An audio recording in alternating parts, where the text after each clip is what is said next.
อ่าก่อนอื่นก็ขอนอบน้อมคุณพระศรีรัตนตรัยคือคุณพระพุทธคุณพระธรรมคุณพระสงฆ์เจริญธรรมน้อมสามเณร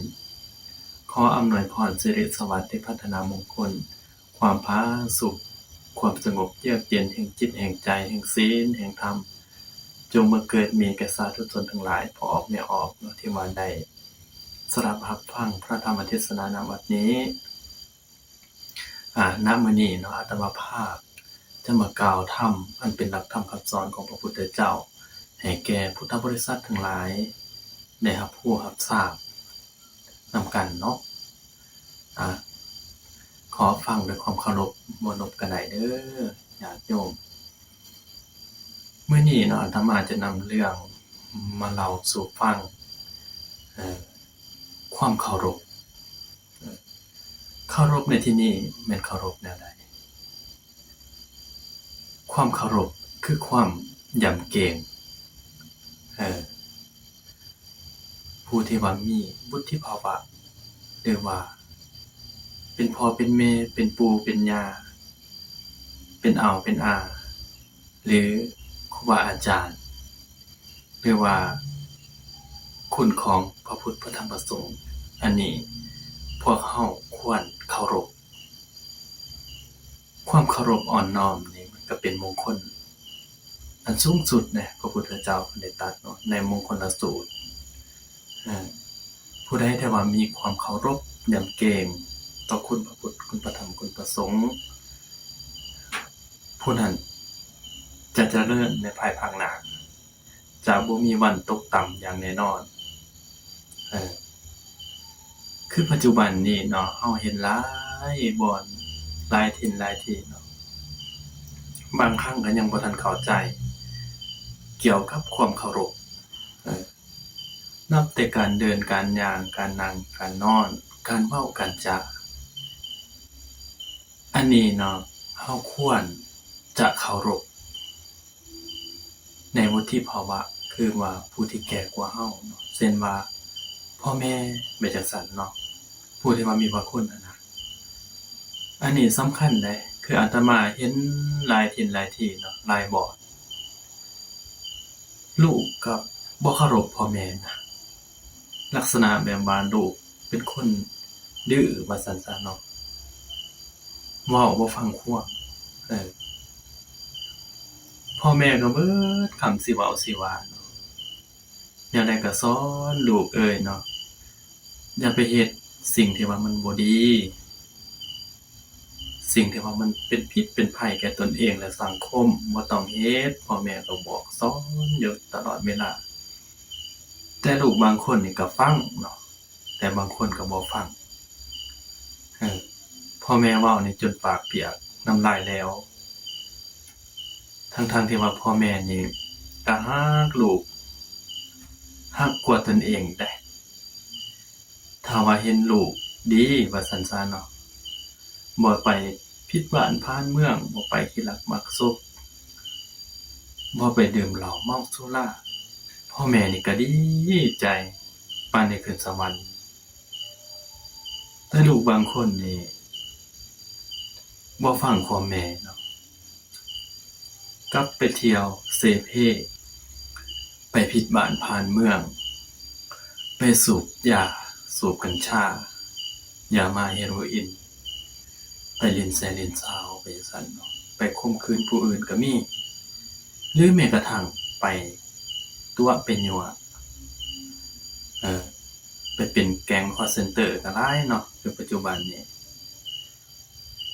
อันนี้เป็นมิจฉาชีพเพิ่นเอิ้นว่าการค้ายาค้ามนุษย์ไปจั่งซั้นนะไปผิดบ้านผ่านเมืองเป็นภัยแก่สังคมถ้าพ่อแม่รู้ว่าเดี๋ยวนี้เนาะว่าลูกนี่บ่ฟังความแม่บอกสอนส่ำใดก็บ่ฟังเพิ่นนี่ก็ปานตกนรกนะในใจของเพิ่นนี่ร้อนปานตกนรกอันนี้เนาะญ้อนว่าขาดความเคารพนับถือการเชื่อฟังพ่อแม่เพิ่นที่ว่าผู้มีพระคุณเนาะ ทั้งๆที่ว่าพ่อแม่นี่รักหลายนะลูกเต้าเหล่านั้นรักสิเว้าแล้วก็รักกว่าตนเองเนาะถ้าลูกมีความสุขเนี่ยพ่อแม่ก็ปานได้ขึ้นสวรรค์มีความสุขกว่าแต่ว่ามันก็กงกันข้ามเนาะคือเฮาเห็นสมัยปัจจุบันนี้เนี่ยหลายสิ่งหลายอย่างเนาะที่ว่ามันเกิดขึ้นแก่สังคมเฮานะ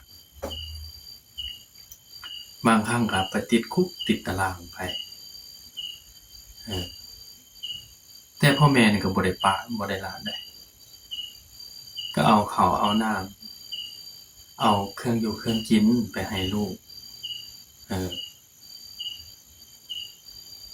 ทั้งๆที่ว่าตนเองก็ยัง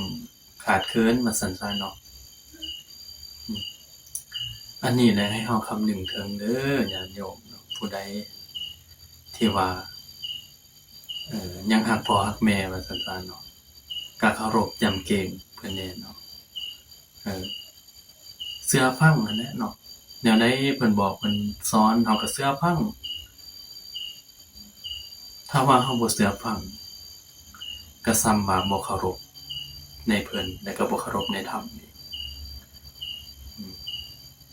แบบบ่สนใจอยากไปไสก็ไป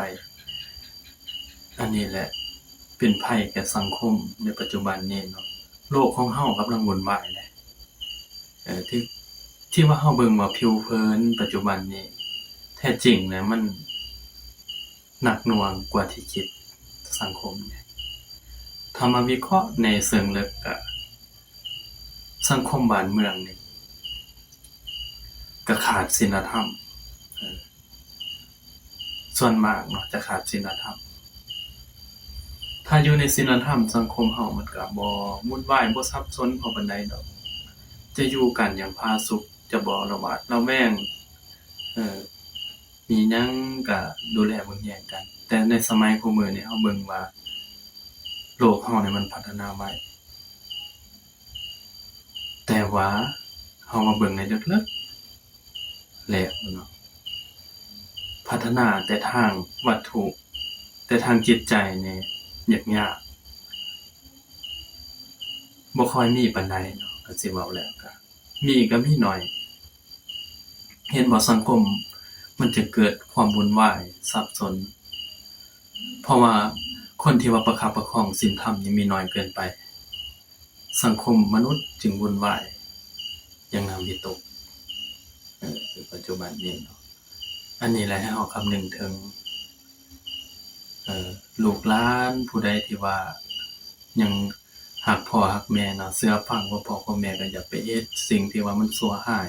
แก่ตนเองและสังคมให้เฮ็ดแต่สิ่งดีๆถึงว่าเฮาไปวัดไปว่าบ่ได้เฮาก็เฮ็ดดีกับพ่อกับแม่เฮาอยู่เรือนก็อันนี้ก็น่าจะดีได้ฟังความเพิ่นเฮ็ดเวียกเฮ็ดงานแนวใดที่ว่ามันดีเฮาก็เฮ็ดสิ่งนั้นสิ่งใดที่ว่ามันบ่เป็นอกุศลว่าซั่นซะเนาะบ่แม่นมิจฉาชีพให้เฮ็ดสัมมาอาชีวะอันนี้แหละก็จะเป็นการดีแก่เฮาและก็สังคมบัดนี้เนาะเฮามาเบิ่งอีกบัดนี้เนาะแม้กระทั่งผู้ที่ว่าเข้าวัดมาแล้วเนาะเข้าวัดมาแล้วแต่ว่ายังบ่จะแจ้งยังบ่ทันทราบซึ่งเกี่ยวกับพุทธศาสนาบางครั้งเนาะอันนี้อาตมาก็บ่แม่นสิอยากเว้าเนาะแต่ว่ามันเห็นปรากฏเห็นในสังคมนี่นะผู้ที่ว่าเข้าวัดมานะบางครั้งก็ไปเว้าเสียดสีไปเว้านินทาพระก็มีเนาะทั้งที่ว่าเพิ่นหั้นก็บ่ได้เฮ็ดผิดอย่างร้ายแรงไปโจมตีทางที่ว่ามันผิดทางศีลธรรมเนาะอันนี้ก็มีคือกันอันนี้ก็ให้คำนึงถึงเนาะผู้ที่ว่าศึกษามาน้อยหนึ่งอะนะยังบ่ทันจะแจ้งในพุทธศาสนาอย่างแท้จริงเพียงแต่ว่าพระเจ้าพระสงฆ์องค์เน้นเนาะผิดเพียงเล็กน้อยก็ ก็เอานำเรื่องนั้นเนาะไปขยายให้มันใหญ่ขึ้นบางครั้งเนาะพระอยู่วัดนี่ก็อยู่บ่ได้เนาะอันนี้นี่ให้คำนึงถึงในญาติโยมเนาะให้คำนึงถึงตัวนี้เนาะถ้าบ่มีพระวัดว่ามันสิเป็นจังได๋เนาะให้เฮาคิดมาในนั้นเนาะอันนี้หันสิเว้าแล้วพระพุทธเจ้าเพิ่นตั้งอยู่แล้วเนาะเว้าเรื่องการที่ว่าพระผิดแนวใดเนาะเพิ่นก็ได้บัญญัติไว้แล้วเอาให้เรื่องข้างในนี่เพิ่นเคลียร์กันก่อนนะจังทางนอกมาสมทบสิเว้าแล้วเนาะบ่ให้ทางนอกมาตัดสินก่อนนะคันทางนอกมาตัดสินก่อนนี่นะบ่ได้เนาะถ้าว่ามันบ่ผิดร้ายแรงแล้วก็บังคับให้สึกไปจังซั่นเนาะหรือว่าไรนี้ไปจังซั่นอันนี้นี่ผิดอย่างร้ายแรงเลยญาติโยมอย่างบ่อย่างนี่ก็ทางสงฆ์เนี่ยเพิ่นก็มีแล้วเนาะอบสหรือว่าเจ้าคณะเขตอบสเมืองอบสแขวงเพิ่นก็มีอยู่แล้วเพิ่นจะลงติดตามกวดเองนะทุกอย่างว่านี่องค์ใดเฮ็ดผิดพระองค์ใดเฮ็ดผิดก็เฮ็ดไปตามเหตุตามปัจจัยเนาะอันน่ะนอกเหนือแต่ว่าเนาะมันผิดร้ายแรงอีหลีดอกนะทางพระเจ้าประสงค์เฮานี่ผิดร้ายแรงเส้นมาฆ่าคนบ่ฆาตกรรมอันนี้นี่ทางนอกนี่สามารถเอาไปได้เลยเนาะเอาไปลงโทษได้เลยหรือว่าซิกออกจากผ้าเหลืองได้เลยเนาะถ้าว่าร้ายแรงนะถ้าว่ามันเบาไปกว่านั้นพระเจ้าประสงค์เพิ่นเฮ็ดเองเนาะอันนี้มอบให้กับพระเจ้าประสงค์เพิ่นจัดการแนวใดเนาะเพราะว่าก็มีศีลมีวินัยของเพิ่นตามบัญญัติพระพุทธเจ้ามันก็บัญญัติไว้อยู่ในหั้นนะเฮาก็บ่ก้าวก่ายในสิ่งที่ว่าเพิ่นบัญญัติไว้เฮาก็เฮ็ดตามข้อที่ว่าเพิ่นบัญญัติไว้อันนี้ก็ยังให้คำนึงถึงเด้อญาติโยมเด้อบ่แม่นว่าเพิ่นเฮ็ดผิดเล็กๆน้อยๆนะแส่เป็นศึกเลยโอ้อันนี้บาปกรรมบักใหญ่เลยเนาะบาปกรรมใดคันผู้ใดเฮ็ดแบบนี้เนาะในคำนึงถึงเด้อญาติโยมเด้อในการเนาะในการฟังเทศน์ฟังธรรมนั่นน่ะบางคนก็มาวัดซื่อๆบ่ค่อยฟังหรอกบ่ค่อยฟังครูบาอาจารย์เพิ่นเทศน์เพิ่นสอนก็บ่ฟังอันนี้ก็ขาดความเคารพอันหนึ่งเนาะถ้าบ่ฟังคือแนวนั้นก็บ่เข้าใจตามหลักธรรมคำสอนของพระพุทธเจ้าถ้าบ่เข้าใจแนวนั้นก็ความเห็นถูกก็บ่มีแล้วก็พระพุทธเจ้าสอนหยังก็บ่จักบัดนี้ก็มาวัดซื่อๆเนาะกระทานได้บุญบ่ได้เนาะแต่ว่าให้เข้าใจเรื่องทานว่าเป็นหยังต้องทานเพื่อหยังเป็นหยังต้องให้ทานเฮาต้องตั้งรับทานให้เฮาเองให้เฮาเข้าใจให้มันลึกซึ้งนะอันนี้เนาะก็คันว่าขาดความเคารพในการฟังธรรมในการที่ว่าผู้เฒ่าผู้แก่เพิ่นผู้อาวุโสนั่นแหละเนาะผู้มีวุฒิภาวะบ่เคารพนักปราชญ์นักบัณฑิตอันนี้ก็เป็นทางแห่งความเสื่อม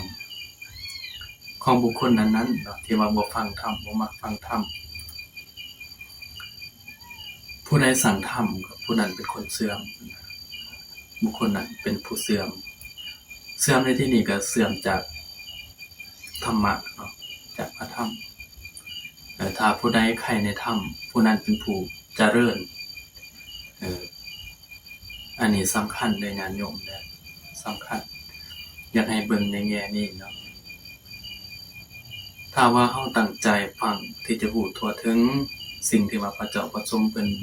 แสดงไว้นะอันนี้มันก็จะเป็นการดีแก่เฮา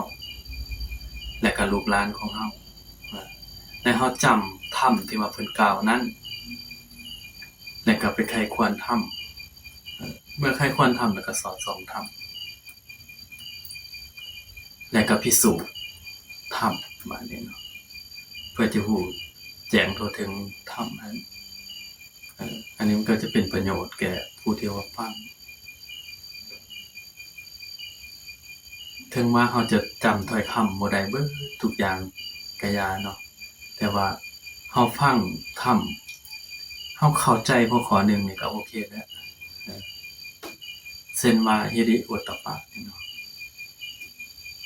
เฮาจำ2ข้อหรือว่าข้อหนึ่งนี่ก็บ่ตกนรกแล้วถ้าว่าเฮานำไปปฏิบัตินั่นน่ะอันนี้เนาะคือว่าความเคารพ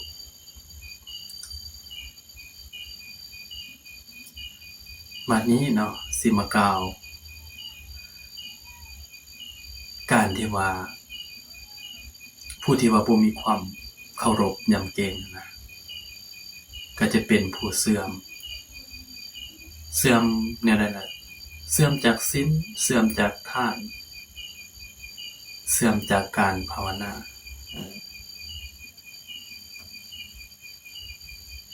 ก็หมายถึงผู้ที่ว่าประมาทในธรรมบ่เอาธรรมมาใส่ใจว่าซั่นซะเนาะต่อไปก็คันบ่เคารพในพ่อแม่ครูบาอาจารย์บ่เคารพใน